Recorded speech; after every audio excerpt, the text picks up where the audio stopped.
Hello दोस्तों, welcome to my channel. आज फिर हाजिर हूं आपके लिए एक शानदार कहानी लेकर। आज की मूवी में हम देखेंगे कि एक पिता अपनी बेटी को बचाने के लिए क्या कुछ नहीं कर सकता, लेकिन फिर भी बार बार उसकी बेटी की डेथ हो जाती है और किस तरह उसके पिता अपनी बेटी को बचाने की कसम खा लेते हैं। ये आज हम इस मूवी में देखेंगे, जिसका नाम ए डे है, जो कि 2017 में आई थी।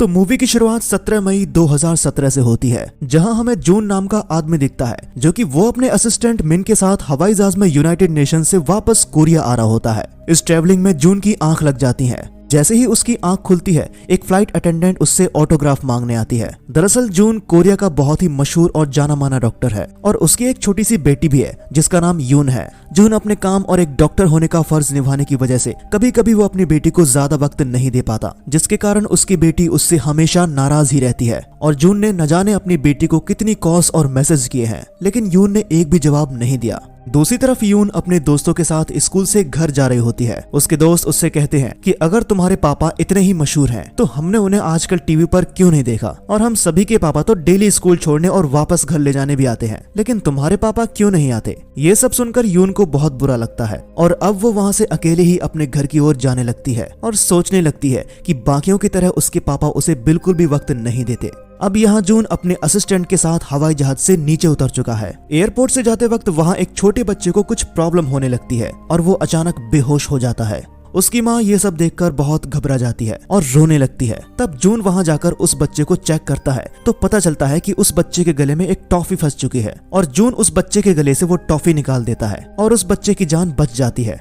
ये देखकर वहाँ खड़े सभी लोग जून के लिए तालियां बजाते हैं और उसे बहुत प्रोत्साहित करते हैं।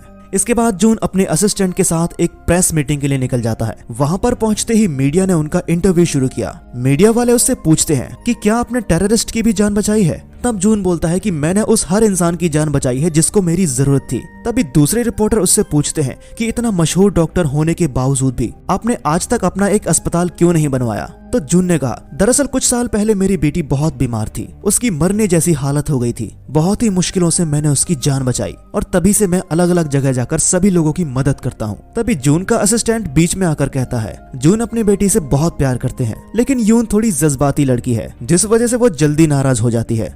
यहाँ यून भी अपने दोस्तों के साथ टीवी पर ये न्यूज देख रही थी। अपने पापा की बातें सुनकर वो काफी खुश हो जाती है, लेकिन असिस्टेंट की बात सुनकर उसके दोस्त उस पर हंसने लगते हैं। उसे काफी बुरा लगता है।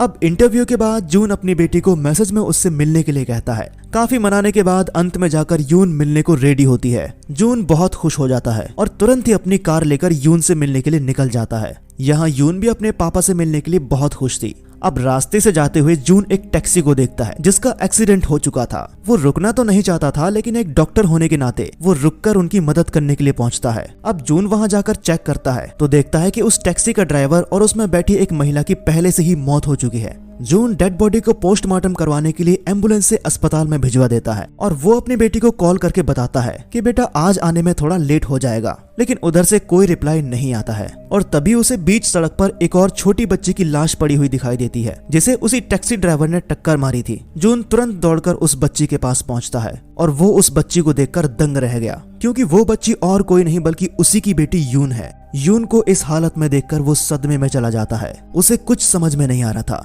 कि वो अब क्या करे। और तभी अचानक से उसकी आंखें खुलती हैं और हम देखते हैं कि जून तो सो रहा था और वो अपने असिस्टेंट के साथ अभी भी हवाई जहाज में ही बैठा है। वो काफी डर जाता है और सोचने लगता है कि क्या ये सब सपना था, और बोलता है कि हाँ शायद सपना ही होगा। लेकिन थोड़ी देर बाद वही सारी चीजें दोबारा से रिपीट होने लगती हैं, जैसे ऑटोग्राफ देना, बच्चे की जान बचाना, इंटरव्यू देना। और उसके बाद जब वो उसी टैक्सी के पास पहुंचता है तो उसे वहां फिर से यून की लाश मिली। फिर से उसे सदमा लगता है और सोचने लगता है कि ये मेरे साथ क्या हो रहा है। और तभी उसकी फिर से आंख खुलती है और उसने खुद को फिर से हवाई जहाज में पाया। ऐसा कई बार होने के बाद जून को समझ आता है कि वो एक टाइम लूप में फंसा है और इस बार वो बिना इंटरव्यू दिए ही अपनी बेटी को बचाने चला जाता है, लेकिन इस बार भी उसे यून की लाश ही मिलती है।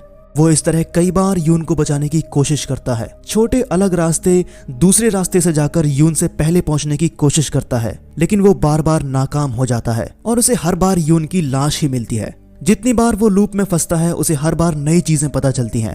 अब की बार वो सब कुछ समझ जाता है कि जब तक वो अपनी बेटी को नहीं बचा लेता तब तक ये टाइम लूप बंद नहीं होने वाला। वो ये सब सोच ही रहा होता है कि तभी वहाँ पर डोंग नाम का एक आदमी उसके पास आकर बोलता है कि ये सब क्या हो रहा है, ये हादसा बार बार क्यों हो रहा है। इसका मतलब इस टाइम लूप में केवल जून ही नहीं फंसा है, डोंग भी फंसा है। पर डोंग ही क्यों? दरअसल टैक्सी में जो महिला मरी हुई पाई गई थी वो और कोई नहीं बल्कि डोंग की ही पत्नी थी, और यहाँ डोंग भी उसे बार बार बचाने की कोशिश कर रहा है, लेकिन वो भी जून की तरह बार बार नाकाम हो रहा है। और हर बार डोंग को एहसास होता है कि जून हर टाइम लूप में अलग अलग तरह से बर्ताव कर रहा है, हालांकि बाकी सभी लोगों का बर्ताव एक जैसा ही है। तभी डोंग समझ गया कि उसके साथ साथ जून भी उस टाइम लूप में फंसा हुआ है, और अब तक इधर डोंग भी समझ चुका है। अब दोनों मिलकर फैसला करते हैं कि अगला टाइम लूप शुरू होने से पहले ही वो दोनों एक दूसरे से मिलकर इस हादसे को रोकने का प्लान बनाएंगे, और अगला लूप शुरू होता है। अब दोनों मिलकर हादसे को रोकने का प्लान बनाते हैं। अलग अलग तरकीब और तरीकों से दोनों बहुत कोशिश करते हैं, लेकिन नाकामयाबी ही हाथ लगती है। अब इसके बाद अगले लूप में डोंग अपनी पत्नी को कॉल करता है ताकि वो उसको टैक्सी में चढ़ने से रोक सके, लेकिन उसकी पत्नी उसका कॉल नहीं उठाती है, क्योंकि आज सुबह ही उन दोनों की किसी बात पर बहस हुई थी, जिसके कारण उसकी पत्नी उससे बहुत नाराज थी। अब इस बार डोंग फिर से दूसरी तरकीब लगाता है। वो एक पत्थर से अपना ही सर फोड़ लेता है और पुलिस स्टेशन जाकर उस टैक्सी ड्राइवर के खिलाफ कंप्लेंट लिखवाता है कि उसने ही उस पर हमला किया है। डोंग दरअसल उस टैक्सी ड्राइवर को पकड़वाना चाहता था ताकि हादसा हो ही ना, लेकिन इसके बावजूद भी वो टैक्सी ड्राइवर किसी दूसरे रास्ते से जाकर यून को टक्कर मार ही देता है। अब इसके बाद अगले लूप में जून अपने इंटरव्यू में अपनी बेटी के लिए एक मैसेज देता है कि वो उसे बहुत प्यार करता है, और साथ ही साथ वो अपनी बेटी से मिलने की जगह भी बदल देता है। अब जून अपनी बेटी से मिलने उस नई जगह पर जा रहा होता है और सोच रहा होता है कि अब की बार शायद सब कुछ ठीक रहेगा, क्योंकि उसने मिलने की जगह ही बदल दी है। दूसरी तरफ फिर से डोंग उस टैक्सी ड्राइवर के खिलाफ कंप्लेंट लिखवाता है और सोचता है कि इस बार तो पुलिस उस टैक्सी ड्राइवर को पकड़ ही लेगी, और पुलिस उस तक पहुंचकर उसे पकड़ने वाली ही होती है। और तभी वो टैक्सी ड्राइवर वहां से भागने की कोशिश करता है और अपनी कार को उस डायरेक्शन में मोड़ लेता है जहां पर जून और यून मिलने वाले थे। एक बार फिर से वो यून को टक्कर मारने ही वाला था कि तभी जून सामने आ जाता है, और अब की बार 3 नहीं बल्कि 4 लोग मरते हैं। फिर से एक बार लूप शुरू होता है, और इस बार जो जून को पता चलता है ये सुनकर तो डोंग के भी होश उड़ जाते हैं। जून डोंग से कहता है कि हम दोनों इस हादसे को इसलिए भी नहीं रोक पा रहे हैं क्योंकि वो टैक्सी ड्राइवर ये सब जानबूझकर कर रहा है। अब जून को ये लगता है कि शायद वो टैक्सी ड्राइवर उसे जानता है। अब कहानी अतीत में हुए उस भयंकर हादसे को दिखलाती है। जैसा कि जून ने अपने इंटरव्यू में कहा था कि कुछ साल पहले उसकी बेटी काफी बीमार थी और उसने बहुत मुश्किल से अपनी बेटी की जान बचाई। दरअसल यून एक दिल की मरीज थी और उसे तुरंत एक हार्ट ट्रांसप्लांट की जरूरत थी, लेकिन उसके डोनर ने आखिरी वक्त पर उसे इनकार कर दिया, जिसकी वजह से जून काफी परेशान और तनाव में था। यहीं दूसरी तरफ रात में डोंग अपना काम करके अपने घर की ओर जा रहा था, और तभी उसकी एक गाड़ी के साथ भयंकर टक्कर हो गई। दूसरी गाड़ी में और कोई नहीं बल्कि वही टैक्सी ड्राइवर और उसका परिवार था। उसका बेटा और पत्नी काफी जख्मी हो गए थे और उन्हें मदद की जरूरत थी, लेकिन डोंग ये सब देखकर काफी घबरा गया था और वो वहाँ से भाग गया। पर बीच रास्ते में उसे अपनी गलती का एहसास हुआ और वो वापस उनकी मदद करता है और सबको अस्पताल ले जाता है। वहाँ उनका इलाज और कोई नहीं बल्कि जून ही कर रहा होता है। वो टैक्सी ड्राइवर की पत्नी और बेटे दोनों को बचाने की बहुत कोशिश करता है, लेकिन वो उसकी पत्नी को नहीं बचा पाता है और उसकी मौत हो जाती है। पर टैक्सी ड्राइवर का बेटा जिंदा होता है, लेकिन उसका ब्रेन डेड हो चुका होता है, यानी वो सिर्फ एक जिंदा लाश से ज्यादा और कुछ नहीं है। इसलिए यहाँ जून ने अपनी बेटी की जान बचाने के लिए उस टैक्सी ड्राइवर के बेटे का दिल अपनी बेटी को ट्रांसप्लांट कर दिया, बिना टैक्सी ड्राइवर के मंजूरी के। जून की बेटी की जान तो बच गई, लेकिन एक जान बचाने के लिए दूसरी की जान लेनी पड़ी। उस टैक्सी ड्राइवर का नाम हान है, जो अब डोंग से उसकी पत्नी और जून से उसकी बेटी को छीन लेना चाहता है। और इसी तरह कुछ दिन पहले हान ने कुछ दिनों पहले टीवी पर एक न्यूज देखा जिसमें जून अपनी बेटी से मिलने की बात कर रहा है। बस यहीं पर इसी वक्त वो इरादा कर लेता है कि अब वो उसकी बेटी को जान से मार देगा। हान हर बार जून से पहले इसलिए पहुंच जाता है क्योंकि हर बार जून अपने इंटरव्यू में अपनी बेटी से मिलने का पता बता देता है। अगले लूप में जैसे ही हादसा होता है, इस बार जून हान को उठाकर ले गया और उसे जिंदा रखने के लिए इंजेक्शन देता है, और जून उससे अपनी गलती की माफी भी मांगता है। गिड़गिड़ाता है कि वो उसकी बेटी की जान बख्श दे, पर हान जून की बेबसी पर जोर जोर से हंसता है और उससे बोलता है, ऐसे ही मैं भी तो तड़पा था, अब जरा तुम भी इस दर्द के एहसास को चखो, महसूस करो कि कैसा लगता है जब अपनों को मरते हुए देखते हैं।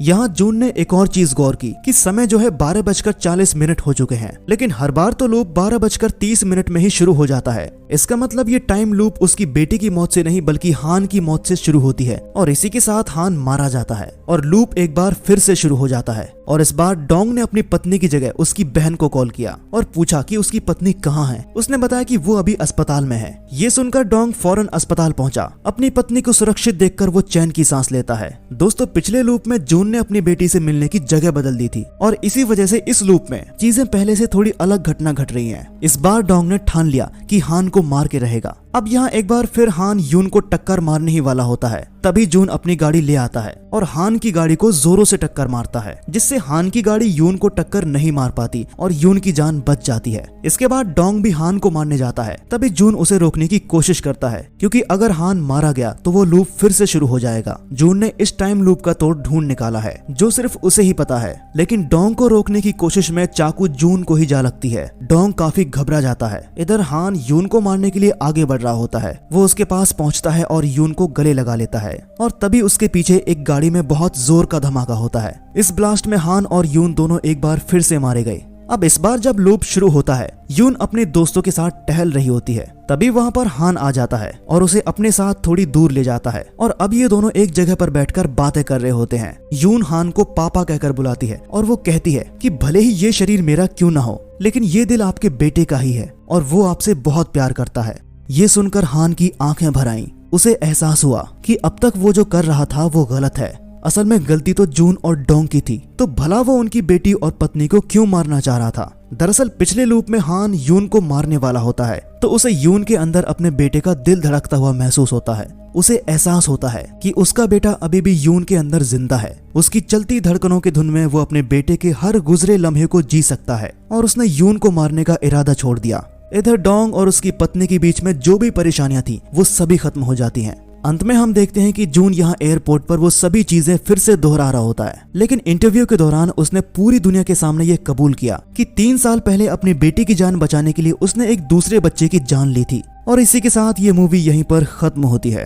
तो आप बताइए कि ये मूवी आपको कैसी लगी। अगर आपको ये मूवी पसंद आई हो तो हमें कमेंट करके जरूर बताएं कि मूवी में आपको क्या अच्छा और क्या बुरा लगा।